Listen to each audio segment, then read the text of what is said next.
some of us, even believers, are confounded by the fact that some of our prayers feel unanswered. I now, as I've grown older, realize that no prayers are unanswered. It's just sometimes the answer is no. I think it was in an interview, you were arguing the point that you could either believe in Jesus Christ as the Son of God, or you'd have to call him a nutcase, but to just say that he was a good man doesn't work. We are faced with a very difficult choice, therefore, because this man went to the cross, you know, saying he was what had been prophesied about, and that he was God made flesh, and that, you know, that God so loved the world that he tried to explain himself to the world by becoming like us. And I'm so fascinated by the idea of the child born in, you know, straw poverty. For me, there's a poetic power to that. It is a remarkable story, the Christmas story, and it never fails to amaze me. Let's talk about something that happened to you in 1985. I mean, you were already on, well en route to becoming, you know, one of the most famous musicians in the world.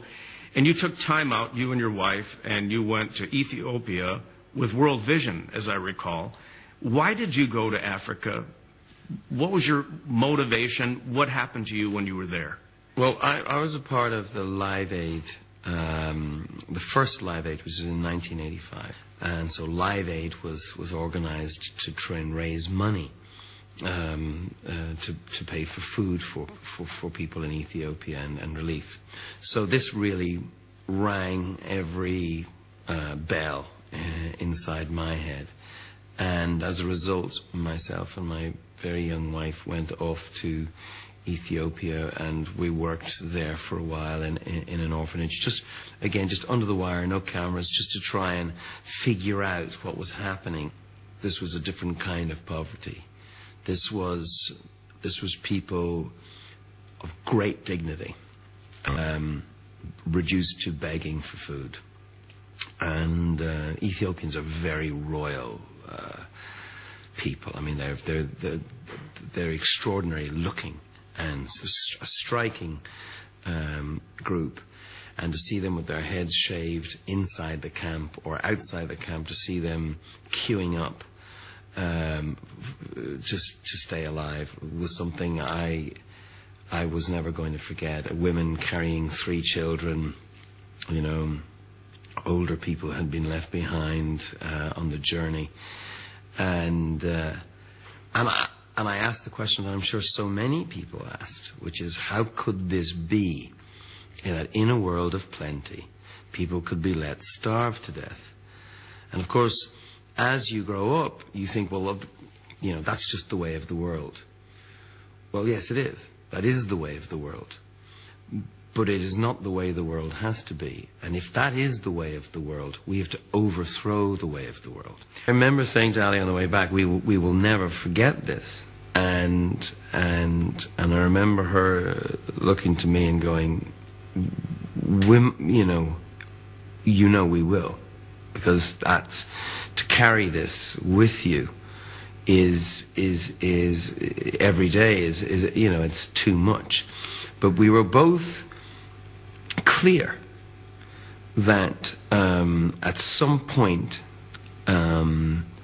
we would be called upon to revisit these questions that in truth were probably too big for our young minds. So around about, you know, the end of the middle of the 90s, about 98, I was ready to receive a phone call, which I did, from Jamie Drummond, who now runs Data. He explained to me that though Live Aid had raised $250 million or something like that, Africa was spending or returning in debt service payments to us in the West about $250 million a month. And I was completely confounded by this. I found it very difficult to accept. I said, they're paying us more than we're giving them. And so I started to study the economics of it. And I thought, well, this is nothing to do with charity. This is a justice issue. And I became involved in the Jubilee movement and the debt cancellation movement, based on a scriptural idea. Redemption. Redemption is an economic term. We forget this. It seemed like you had two full-time vocations. I mean, you were doing the rock music still, but every time I turned around, I saw you lobbying somebody.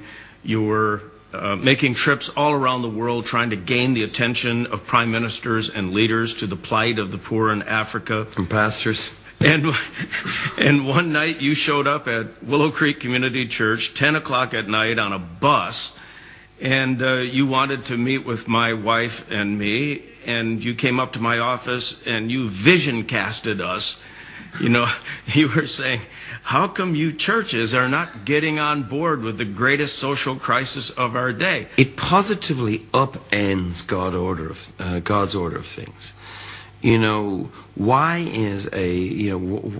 would a film star or a movie, a rock star or a sports star, why would they be more important than a nurse or a fireman or a mother? I mean, it's actually ridiculous.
to fit the whole world.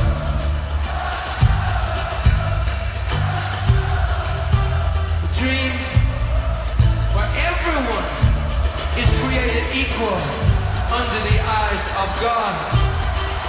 Everyone.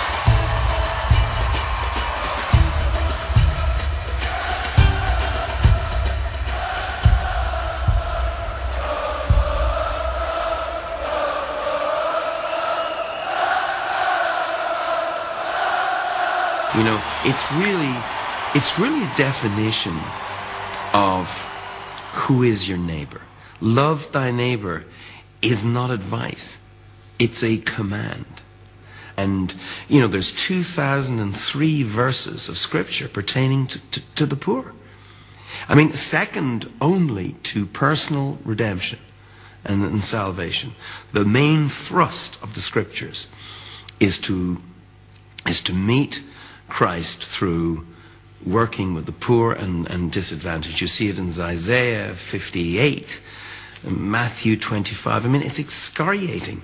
So only once, and it's that moment when the day of judgment comes, and he said, I will separate you to the left and to the right, sheep and goats.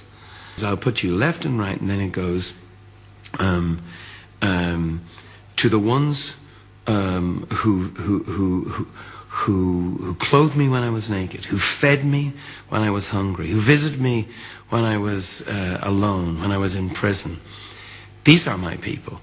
And they say, oh my God, well, you know, but that's not you.